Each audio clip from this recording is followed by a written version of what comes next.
नमस्कार. दैनिक युवाध्येमध्ये आपले सर्वांचे सहर्ष स्वागत. सध्या संगमनेर नगर परिषदेची निवडणुकीची रणधुमाळी सुरू आहे. सध्या संगमनेरमध्ये युवाध्येच्या माध्यमातून वेगवेगळ्या क्षेत्रातील मान्यवरांची आपण मुलाखती घेत आहोत, त्यांच्याशी संवाद साधत आहोत. या निमित्तानं संगमनेरमधील वेगवेगळ्या क्षेत्रातील प्रश्न या निमित्ताने पुढे येत आहेत. आज आपल्यासोबत आहेत साहित्य क्षेत्रातील एक व्यक्तिमत्व, जे महाराष्ट्रामध्ये संगमनेरची एक वेगळी ओळख म्हणून त्यांना ओळखलं जातं, व्यंगचित्रकार अरविंद गाडेकर सर. नमस्कार सर. खरं तर अरविंद गाडेकर सरांचा जर आपल्याला परिचय द्यायचा म्हटलं तर ते संगमनेर साहित्य परिषदेचे अध्यक्ष आहेत, त्याचबरोबर साहित्यकुंज या मासिकाचे संपादक आहेत आणि महाराष्ट्रभर त्यांचे व्यंगचित्रांचे जे प्रदर्शन आहे ते झालेले, त्याचबरोबर वेगवेगळ्या वर्तमानपत्रातून मासिकामधून दिवाळी अंकामधून त्यांची व्यंगचित्र प्रसिद्धही झालेले. असा वेगळा प्रवास त्यांचा साहित्य क्षेत्रातला आहे. खरं तर ते साहित्य क्षेत्रासाठी एक मोठं काम संगमनेरमध्ये करत आहेत. नेमकं संगमनेर नगर परिषदेच्या निमित्तानं निवडणुकीकडे आपण कसं म्हणून पाहतायत, त्याबद्दल आपलं काय मत आहे? सर्वांना नमस्कार. संगमनेर नगरपालिकेच्या या निवडणुकीकडे मी एक सजग नागरिक आणि एक सजग मतदार म्हणून बघतो. खरं तर या नगरपालिकेच्या निवडणुकांमध्ये आपल्याला जो उमेदवार किंवा नगराध्यक्ष निवडून द्यायचा आहे, ती आपली मतदानाची प्रक्रिया 1 दिवसाची आहे, परंतु आपल्याला हे सगळं 5 वर्षाकरता करायचं आहे. त्यामुळं आपण असा मतदान ज्यांना करणार आहे ते नगरसेवक किंवा नगराध्यक्ष निवडताना आपण स्वतः आपल्यासमोर एक असा दृष्टिकोन ठेवला पाहिजे की आपण निवडून देणारी व्यक्ती ही संगमनेरच्या विकासाकरता नेमकं काय करणार आहे. संगमनेरमध्ये आजही आपण बघतोय की भटक्या जनावरांची समस्या आहे तशीच आहे. आपल्याला खड्डेमुक्त रस्ते बघायला काही वर्ष लागतात, काही दिवस रस्ते चांगले होतात पुन्हा खराब होतात. त्याचबरोबर स्वच्छतेच्या काही बाबतीत संगमनेरला मधून प्रश्न उभे राहतात.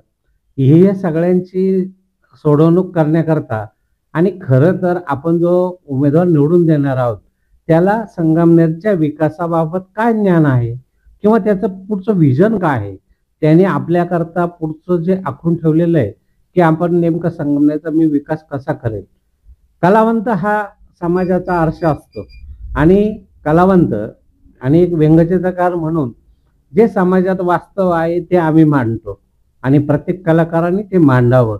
संगमनेरचे अनेक प्रश्न आहेत ते आम्ही व्यंगचित्रातून मांडित असताना त्या व्यंगचित्रातनं मांडलेलं वास्तव त्याचीच सोडवणूक येणाऱ्या ज्या निवडून येणार आहे जो नगराध्यक्ष किंवा नगरसेवक त्यांनी या सर्व वास्तव प्रश्नांची सोडवणूक करून संगमनेरला जो सांस्कृतिक वारसा मिळालेला आहे तो यापुढेही संगमनेरचं नाव महाराष्ट्रभर कसं चांगलं राहील, संगमनेरला कुठल्याही छोट्याशा गोष्टीचं गालबोट न लागता ही एकता, बंधुता, समता आणि ह्या सगळ्या गोष्टी संगमनेरच्या विकासात अडथळा येऊ नये याकरता तो नगरसेवक आणि नगराध्यक्ष या दोघांनी झटलं पाहिजे.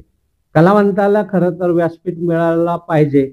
आपल्याकडे कवी आनंदबंदी नाट्यगृह उभारलं जात आहे, त्याची प्रक्रिया खूप अजूनपर्यंत चालू आहे.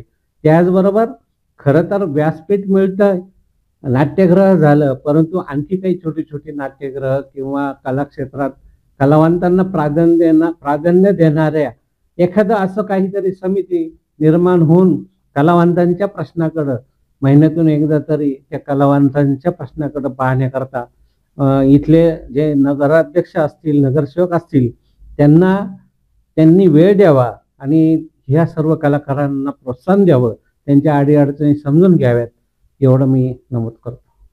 खरं तर आपण जे प्रश्न मांडला की या ठिकाणी कलाकारांना व्यासपीठ मिळालं पाहिजे. खरं तर संगमनेर नगर परिषदेच्या माध्यमातून या ठिकाणी ते व्यासपीठ झालं पाहिजे आणि संगमनेर नगर परिषदेने त्यासाठी दर महिन्याला असेल किंवा त्या पद्धतीची समिती या ठिकाणी खरं तर स्थापन झाली पाहिजे.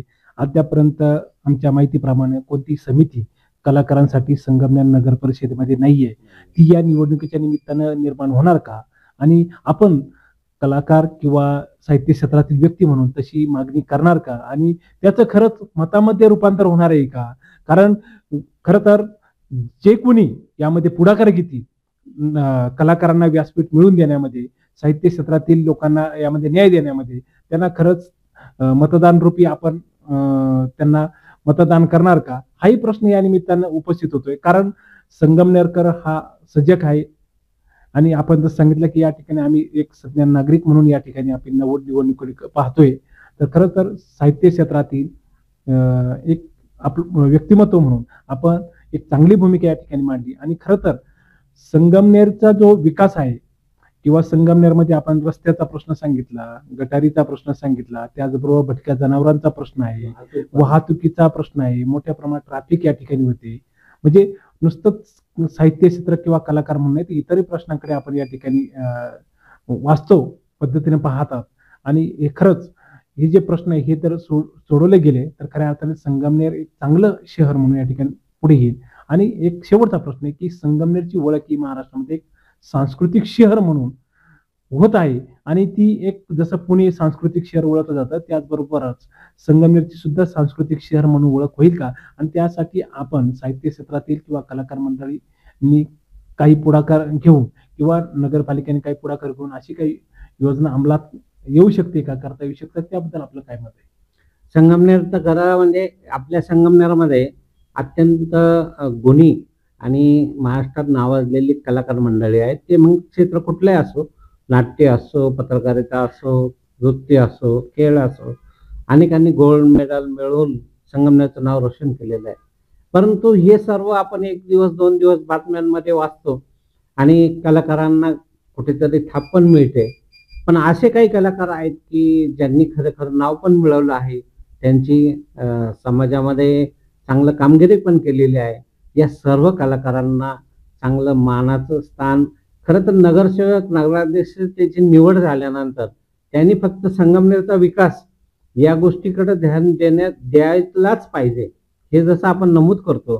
त्याचबरोबर ही जी लेखक मंडळी आहे, कवी मंडळी आहे, साहित्य क्षेत्राची मंडळी आहे, यांना एकत्र आणून त्यांच्या प्रश्नांना कुठंतरी, नाट्य क्षेत्रात आपल्याकडे चांगलं काम चालू आहे, या सर्वांना एकत्र करून संगमनेरचा हा सांस्कृतिक वारसा पुढे नेण्याकरता संगमनेर नगरपालिकेत निवडून येणारा जो उमेदवार नगराध्यक्ष असेल त्यांनी ध्यान द्यावं.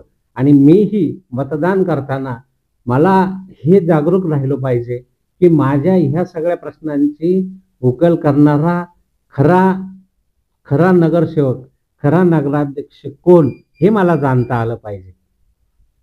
अतिशय योग्य भूमिका आपण या ठिकाणी मांडली. आपण युवा ध्येयासाठी आणि संगमनेरकरांसाठी जी संवादरूपी मुलाखत दिली त्याबद्दल आपले मनपूर्वक धन्यवाद.